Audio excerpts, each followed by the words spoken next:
hit you up on the captains and discuss those. So on offense, Laramie Tunsil, and man, what an impact he's made, this consistency, the standards.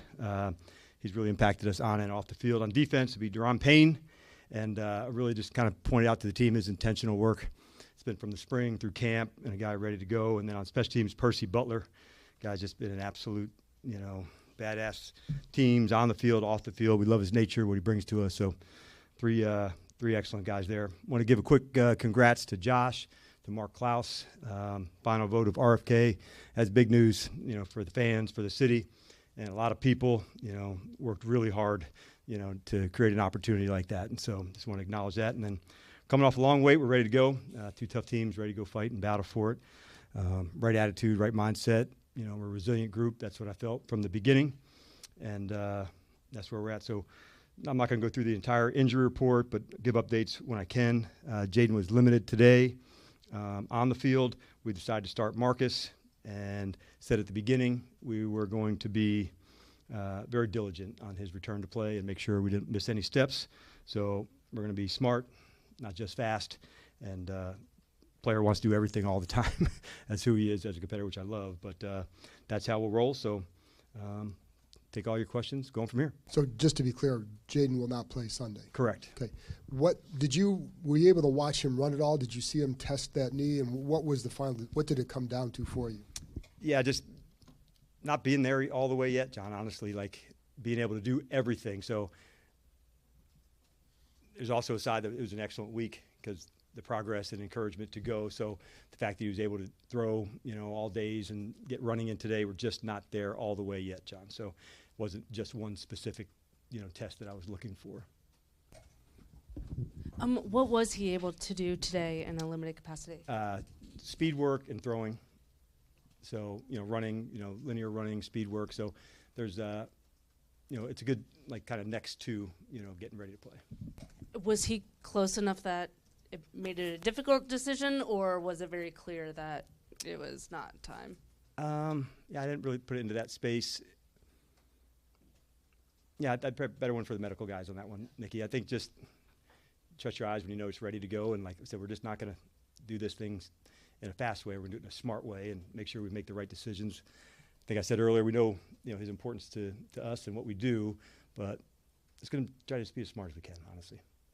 Dan, over the years, how have you come to accept the fact that you have to sometimes you have to tell the most determined athletes in the world, you can't go this week, yes. You can't play this week? And I learned that probably as a head coach at the A to say, I remember going back to Matt Ryan, like he was trying and he couldn't say no. I said, I got this one. And I remember he had an ankle and you're out, and just nodded his head because he couldn't get himself to say, DQ, I'm not right. And so that's part of it for us to trust our eyes. There's metrics and things, speeds and those tests. But also the eye test still works too. And through the years, sometimes it goes all the way to game day, and then you could feel that part to say, can you be yourself? And yes, but there's also players that protect them from themselves, and I think that's probably just come through the years of experience, DA. You go. I guess I was just going to ask, what was the thought process between announcing it now versus waiting to game day? Was it just to the point where you show them to change your mind? Correct. Yep. So I just thought, hey, man, this is where we're at, and go through another good workout in tomorrow to go keep pushing at that space. So just kind of staying on course, really, and go after it hard again tomorrow.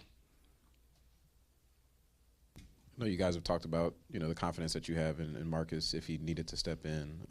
But, particularly in this matchup against the Raiders, what gives you sort of reaffirmation that he's going to be able to handle things on offense how Cliff wants it to be run? Yeah, a lot of zero, honestly, to do with this week. And so when we have him here, it's having two QBs in the building. And we've been together now going into our second season. So the room's pretty fantastic. They lean on each other, what things are best, how to feature the guys into that space. So I would say it's probably our time together of what we've seen, where he's at. About a month ago, he had an Achilles injury, maybe a little longer, but he really worked hard to get that part right. And maybe 3 weeks ago or so, man, you could feel all the things coming back. In the first, week of the season, working, against the defense on so many things. But he's just got such a strong grasp of what we do and how we get down. Hi, Dan. Good afternoon. What can you tell us about the exact nature of the injury to Jaden, and do you have a sense of how long this might keep him from playing? I wish I was smarter at that, but I'm not going to play the doctor. I just can't. But what I can say is that, like when you're out running on the grass, that's a good sign that you're making progress and you're hitting all the right marks. And so it also takes your legs to throw a lot. It's not just an upper body stationary throw. It's everything to go through that, your movements to stuff. So we're definitely encouraged about where, the progress is being made. But as far as the specifics of it, I won't go into. But I can say that he's making good progress. So I wanted to see the speeds and the throwing, although it just seems like you would think that's just upper body. It's way more than that. Different platforms. How do I move and go? So that's a big part of it too. But there's also in and out of the pocket, doing all the things to go. So we still got work to do. Hi, Coach Quinn. I'm actually JP's backup. All right. You're a starter. Yeah. Now, here it's we go. a starter. JP who? I don't think I've heard this. You're in the game. You're not the backup. You're a starter. That's good point. Good point. I don't think this has been asked yet. When did you tell Jaden, and what was his reaction? I'm sure, obviously, he wanted to play, but understanding the situation. Yeah. It was going to be during the post-practice today to make sure we could hit all the marks. And for an athlete and a competitor like he and some of his teammates, first thing we want to do is make sure, check in from the neck up and see this is where we're at. And this is the best thing to do for the team, even though it's hard. It's the more difficult right over the easier wrong. And, that's why I want to make sure also, what do we learn from these? What do we grow from? The only thing worse than not seeing him out there on the bench is, not getting to what's the lessons, how do we apply them? And but this guy's a real competitor, to his core, and that's where we're at. He was just cool. Yeah, I mean I'm sure he was probably like a duck under the water, but a little mad and upset. But that's it's kind of the way we roll on everything. We're really upfront with the guys and tell them what we want, what we're looking for, and where we're at. So we just don't want them to live in any gray, not knowing where they stand or what's going down. So I think it's important. They put so much into it that we don't bullshit them either and say, this is what I see. And fortunately, we've all had, some good time together, so we have a lot of trust. And we're always going to make the best decisions for the guys.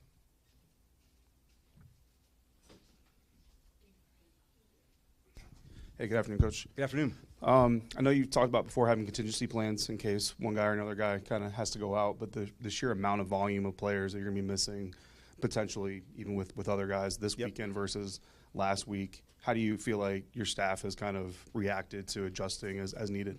Yeah, we talked about it right off the bat, Dave, to be honest with you, to say that's part of adversity, and it's going to come for every team. It just happened on the injury side to hit ours earlier than some. But you want to make sure we talk to the players at the beginning. All of you are likely to have a chance to go win it. We want you to think of that not as a possibility, but as a certainty. And so when we talk about our roster, if you're on the practice squad or not, to come up, it's not, don't worry about it, we're still learning it. You have to know the system. You have to get reps at practice. And so that's why we really push one another for the readiness. And that way when you do get called up or activated, it's not, I got to learn this or I got to be on this. No, man, you know the system, keep working your skills. So it can be frustrating for the player waiting, but, it's cliches and stay ready and all that. But if you put them in, you're also in practice, I'm saying, you're proving that you are. You're proving that you can be counted on and be ready to deliver. And we are, if I had 3 words for this team, resilient AF. And we've got, AF's not a word I know, but the part that I love about our group, that these guys really care, they want to fight for it, and it's just all that counts, man. So it's what I would expect from us to step into spaces and deliver. And then Dorrance Armstrong, we've talked about him being in the backfield a lot before, but just not finishing maybe as much as he would like and you would like as well. A sack in each game so far this season. How positive is it for you to see him finishing a little bit more regularly, and where do you think he needs to kind of take that next step to even go further? Yeah, I'm proud to see the camp that he had and how he started off onto the season. He's worked hard, and with the versatility we have now, David, we can better feature players in different spots than maybe we were able to a year ago. And how do we find matchups and go, and Vaughn's help with that, and Frankie and Jacob and others. And having flexibility helps. You know, how do you want to match up? How do you want to do things? But you also have to be smart enough to handle all that. And DA is right in the middle of all of that. So I've loved that Vaughn is coming here, has helped him, you know, also. He's been the mentor to Javante, and now there's other people to, you know, continue with his growth. And he's off to a good start.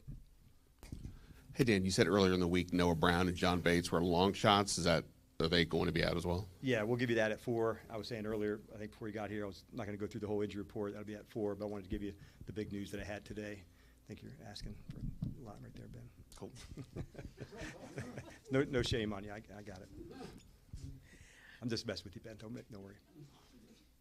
Good afternoon, Coach. The Raiders on Sunday, when you have had an opportunity to look at the first couple of weeks' film, or just what you know of the team, what are some of their strengths? Yeah, first thing on the offense, I thought, man, the talent at tight end, you know, running back, quarterback, receivers, I thought they had the full complement of things, Candy, and that was the first thing that jumped out to me.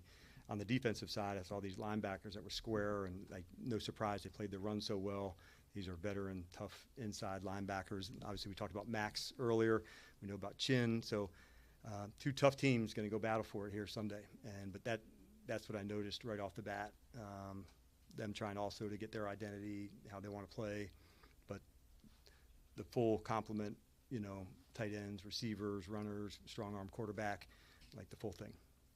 And I know in the past we've kind of talked about matchups. I asked Zach yesterday about Jeremy Chin, because I know they battled a lot last year. So just your thoughts overall on Jeremy and Zach, and just outlook for Sunday. Yeah, for sure. He's somebody that we really regard a lot, and they'll feature him a little bit differently than maybe we had to. And just that happens, you know, when you go to a new team and a new system, not everything's, you know, just plug and play in the same spot. But those two have got a good competitive history together. So those are the matchups within the game that you love. They're going to be battling for it. They've took hundreds of reps against each other. And so, you know, those are like within the game, those are the matchups you love. Hey, Coach. Looking at the running back position, you talked a little bit about being ready. Chris Rodriguez, in talking to him yesterday, he said that he's normally going through his same routine in being ready. That's right. What have you seen from him? And also, could you talk a little bit about Jeremy McNichols and what impact he has with this team? Sure. Yeah, leading off with the running backs, and Chris in particular, it's been, you know, did we go with 4 backs to go up? I mean, that's how we regarded him in such a high way, Donna, that we, you know, are very confident in Chris. I thought, you know, a lot of guys threw a good offseason in training camp, but Chris is in that conversation for the best of that. Changing his body, you know, he's skill work to go, so he's really chomping at the bit to get going, and we're excited to feature him. Jeremy, he is as consistent as you can get, and a pro's pro. So it's teams, it's third down, it's first, second down. There's really high standards of how he does things, and there's a lot of guys on this team that have that same way, that are our glue guys. They just stand for all the right stuff and can be completely depended on. Coach, back here. Yesterday, you know, Cliff came out and said that he was proud of the way that Josh was battling in these games. And Laramie thought he was doing really well as well. So I just wanted to get your take on, you know, him going up against 3 All-Pros to start his career, and where do you feel like he is right now? Yeah, that's life in it, and it's not always easy, and you're going to learn these lessons that you go through that, okay, I'm going to do this, I'm going to do that differently, and so those are good things too. I'd love to say that, you know, when it got hard, you take them out. Like, I don't know if you get better doing that in this space. It's you dig, you fight, and like there's so much good that he has and that he's doing, and so I don't want to shine a light, you know, the other way, because I know where he is going to go, and we all have a lot of faith and belief in him. It's how you also get better really fast. You know, like you get pushed to your limits, past where you're comfortable, past where you feel good, and you got to go get it done anyway. And those are kind of cool moments that you grow and learn from. And this guy's a real competitor, so like, you know, we're expecting him to go battle and fight for it against another like fantastic player. All right, thanks, Coach. All right, thanks everybody.